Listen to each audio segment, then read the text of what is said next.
Tom Roberts was beloved in the music business. I say that not because I knew him, but because I've been reading a lot about him, especially from Randy Travis. He was Randy's lighting director for decades. He was 68 years old and allegedly shot to death by his wife on Sunday on the front porch of their home in Nashville. So here's what happened. The neighbors heard the noise. They called the police. They came over and they found Christine Roberts, 72 years old, with a pistol beside her. And then when the police got there, Christine told the police that she shot her husband, Tom, because he cheated on her. That's what she said to them. That's what the police are saying. She is now facing criminal homicide. Her bond is set at $100,000. Randy Travis was absolutely heartbroken by this, just like shell-shocked. This is what he wrote on Facebook.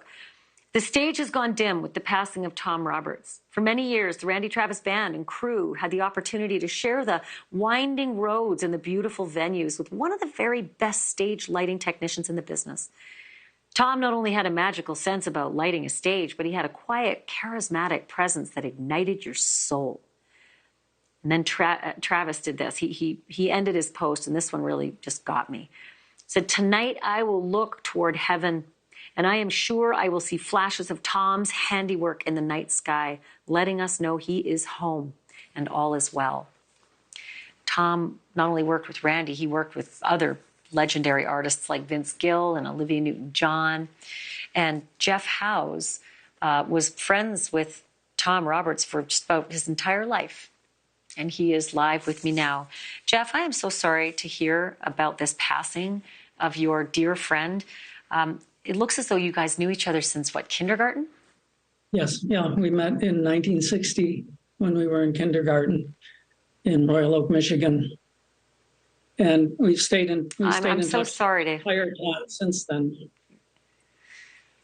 Well, how did you find out about what happened on Sunday? Well, on Monday, Tom's brother messaged me on Facebook, and he and I weren't even friends on Facebook. We didn't communicate very often, so I knew there must be something wrong if he wanted me to call him, right? And so then I called him up, and I was ready to hear maybe he was in the hospital, possibly even had passed away, but I didn't expect what he told me. That was a terrible shock. Did you know Christine, Tom's wife? I had met her several times over the years, yeah. I didn't know her well. So I imagine that it has to be, compounding, given the fact that you knew her. I'm sure you didn't expect this. I just read part of Randy Travis's tribute to your friend. Did Tom ever talk about his relationship with Randy and working with Randy for all those years? Yeah, he did quite a bit. He was very happy with that gig.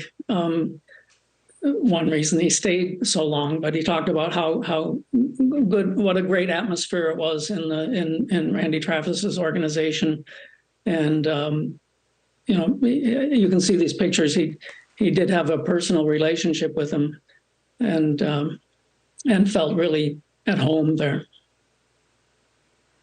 It must be some solace, although I can imagine not much. It must be some solace to hear what Randy Travis has said about your dear friend. Oh, yes. Yeah. It was a beautiful tribute to him. And I can also say that what other people were writing on Facebook in particular was really moving to me. But I also want to say that, when somebody dies, people start telling the good stories, but those things are absolutely true. He was I never met anyone kinder, more trustworthy, more reliable than Tom. I was saddened to hear this small detail of your group of friends, friends that you'd been, all pals, I think, for about 50 years, that you were all planning a reunion, and it was supposed to happen just this fall. This is going to be just a really tough thing to process. It really is. We aren't sure what we're going to do at this point, but we'll make a decision. There 5 or 6 of us were going to get together to celebrate our 50th high school anniversary of our high school graduation in 1973. And Tom was going to be there. We just were talking to him last week on video call. I'm so sorry to hear that, and I was also sorry to hear that he had just retired, and that he was looking forward to just not being out on the road. Geoff Howes, I have to leave it there. Thank you for being with us tonight, and thank you for paying such a beautiful tribute to your friend. Thank you for watching. Go to newsnationnow.com to find NewsNation on your television provider, and don't forget to click the red subscribe button below to get more of NewsNation's fact-driven, unbiased coverage.